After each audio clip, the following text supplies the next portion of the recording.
നമസ്കാരം.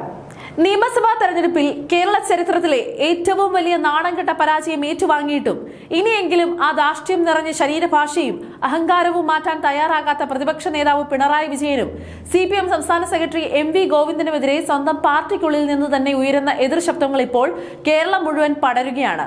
മുൻപൊക്കെ ഏരിയ കമ്മിറ്റികളിൽ ഒതുങ്ങി നിന്നിരുന്ന വിമർശനങ്ങൾ ഇപ്പോൾ ജില്ലാ കമ്മിറ്റികളിലേക്ക് കനക്കുകയാണ്. തോൽവി സമ്മതിക്കാതെ പത്രസമ്മേളനങ്ങളിൽ വന്ന് MV ഗോവിന്ദൻ നടത്തുന്ന കോമാളിത്തരങ്ങൾക്കെതിരെ സ്വന്തം അണികൾ തന്നെ ഇപ്പോൾ പൊട്ടിച്ചിരിക്കുകയാണ്. ഇതിനെല്ലാം പുറമെ പാവപ്പെട്ടവന്റെ പാർട്ടി എന്ന് വീമ്പ് പറയുന്ന പിണറായി വിജയന്റെ മുഖ്യമന്ത്രിയുടെ ഓഫീസ് സാധാരണക്കാരെ എങ്ങനെയാണ് ആട്ടി ഓടിച്ചിരുന്നത് എന്നതിന്റെ ഉള്ളറ കളികളാണ് സ്വന്തം അണികൾ തന്നെ ഇപ്പോൾ വിളിച്ചു പറയുന്നത്. CPMന്റെ അടൂർ ഏരിയ കമ്മിറ്റി യോഗത്തിൽ വെച്ചാണ് പാർട്ടി സെക്രട്ടറി MV ഗോവിന്ദനെ നാണം കെടുത്തുന്ന രീതിയിലുള്ള കടുത്ത ആക്ഷേപഹാസ്യ വിമർശനം ഉയരുന്നത്. അന്തരിച്ച നടൻ ജയൻ അഭിനയിച്ച പഴയ സിനിമയിലെ പാട്ട് പോലെയാണ് MV ഗോവിന്ദന്റെ പത്രസമ്മേളനങ്ങൾ എന്നാണ് അണികൾ പരിഹസിച്ചത്. ആ പാട്ട് എഴുതിയ ആൾക്കോ സംഗീത സംവിധായകനോ പാടിയ ഗായകനോ പോലും അതെന്താണെന്ന് അറിയില്ലായിരുന്നു. അതുപോലെ തന്നെയാണ് ഗോവിന്ദൻ മാസ്റ്റർ പത്രസമ്മേളനങ്ങളിൽ പറയുന്ന കാര്യങ്ങൾ. പറയുന്ന ഗോവിന്ദനോ കേൾക്കുന്ന ആളുകൾക്കോ എന്താണ് ഉദ്ദേശിച്ചതെന്ന് ഒരു വ്യക്തതയുമില്ലെന്നാണ് സഖാക്കൾ തുറന്നടിച്ചത്. സ്വന്തം മകൻ പോലും തന്റെ ശരീരഭാഷ ശരിയല്ലെന്ന് വീട്ടിൽ വെച്ച് വിമർശിച്ചതായി ഗോവിന്ദൻ മാസ്റ്റർക്ക് തന്നെ ഒടുവിൽ സമ്മതിക്കേണ്ടി വന്നു എന്നതിൽ നിന്നറിയാം ഈ നേതൃത്വത്തിന്റെ ആ ഒരു ദയനീയ അവസ്ഥ. അവിടെയും തീരുന്നില്ല പാർട്ടിക്കുള്ളിലെ പരിഹാസങ്ങൾ.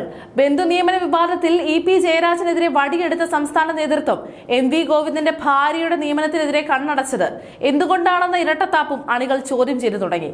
കൂടാതെ KPMSന്റെ എല്ലാ വോട്ടും LDFന് വാങ്ങിത്തരാമെന്ന് പറഞ്ഞ ചില CPM നേതാക്കൾ വൻതോതിൽ പണം വാങ്ങി പോക്കറ്റിലിട്ടുവെന്നും കമ്മിറ്റിയിൽ വിമർശനമുയരുന്നു. അടൂരിൽ പ്രീജി കണ്ണൻ എന്ന സൗമ്യമുഖത്തെ സ്ഥാനാർത്ഥിയായി എത്തിച്ചതല്ലാതെ ഘടകകക്ഷിയായ CPI ഒന്നും ചെയ്തില്ലെന്നും ചിറ്റയം ഗോപകുമാറിനെതിരെയുള്ള ജനങ്ങളുടെ നെഗറ്റീവ് വോട്ടാണ് പ്രിജി കണ്ണന്റെ തോൽവിക്ക് കാരണമായതെന്നും അണികൾ തുറന്നടിച്ചു. അതേസമയം തിരുവനന്തപുരം ജില്ലാ കമ്മിറ്റിയിൽ പിണറായി വിജയന്റെ ധാർഷ്ട്യത്തിനെതിരെയും അദ്ദേഹത്തിന്റെ ഓഫീസിനെതിരെയും അണികൾ കലിപ്പിലായിരുന്നു. ജനവികാരം മനസ്സിലാക്കുന്നതിൽ പിണറായി പൂർണ്ണ പരാജയമായിരുന്നു. പാവപ്പെട്ടവന്റെ ചോരയും നീരും കുടിച്ച് ഭരിച്ച മുഖ്യമന്ത്രിയുടെ ഓഫീസിനെ കുറിച്ച് അണികൾ പറഞ്ഞത് കേട്ടാൽ ആരും ഞെട്ടും. മുഷിഞ്ഞ ഷർട്ടിട്ട് വരുന്ന പാവപ്പെട്ട സാധാരണക്കാരെ മാറി നിൽക്കാൻ പറയുന്ന ഒന്നായിരുന്നു പിണറായി വിജയന്റെ മുഖ്യമന്ത്രിയുടെ ഓഫീസ്. സാധാരണക്കാരൻ അങ്ങോട്ട് പ്രവേശിക്കാൻ പോലും കഴിയുമായിരുന്നില്ല. ആ ധാർഷ്ട്യത്തിനുള്ള സ്വാഭാവിക തിരിച്ചടിയാണ് ജനങ്ങൾ തെരഞ്ഞെടുപ്പിൽ നൽകിയത്. ആലപ്പുഴ ജില്ലാ കമ്മിറ്റിയിലും ഇതേ പുകില് തന്നെയായിരുന്നു. പിണറായി വിജയനെതിരെ ജനങ്ങൾക്കിടയിൽ എത്രത്തോളം ശക്തമായ ജനവികാരമാണുള്ളതെന്ന് തിരിച്ചറിയാൻ പോലും AC മുറിയിലിരുന്ന നേതാക്കൾക്ക് കഴിഞ്ഞില്ല.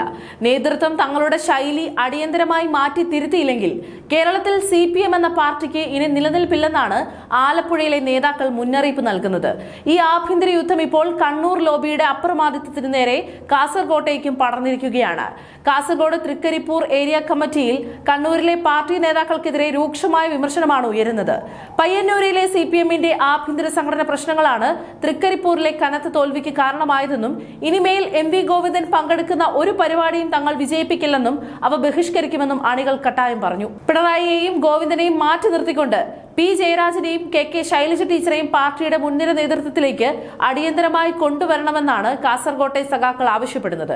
P ജയരാജൻ തന്നെ നേരിട്ട് പങ്കെടുത്ത യോഗത്തിലാണ് കണ്ണൂർ ലോബിയുടെ ഇത്തരത്തിലുള്ള ആവശ്യങ്ങൾ ഉയർന്നത് എന്നത് ഈ തകർച്ചയുടെ ആഴം വ്യക്തമാക്കുന്നു. തോറ്റിട്ടും തോൽവി സമ്മതിക്കാതെ പത്രസമ്മേളനങ്ങളിൽ വന്ന് അനാവശ്യ ഡയലോഗുകൾ അടിച്ച് ക്യാപ്സ്യൂൾ ഇറക്കുന്ന MV ഗോവിന്ദനെയും മുഷിഞ്ഞ ഷർട്ടിട്ട പാവങ്ങളെ ആട്ടിയോടിച്ച മുഖ്യമന്ത്രിയുടെ ഓഫീസിനെയും സ്വന്തം അണികൾ തന്നെ തെരുവിൽ വിചാരണ ചെയ്യുന്ന കാഴ്ചയാണ് ഇന്ന് കേരളം കാണുന്നത്.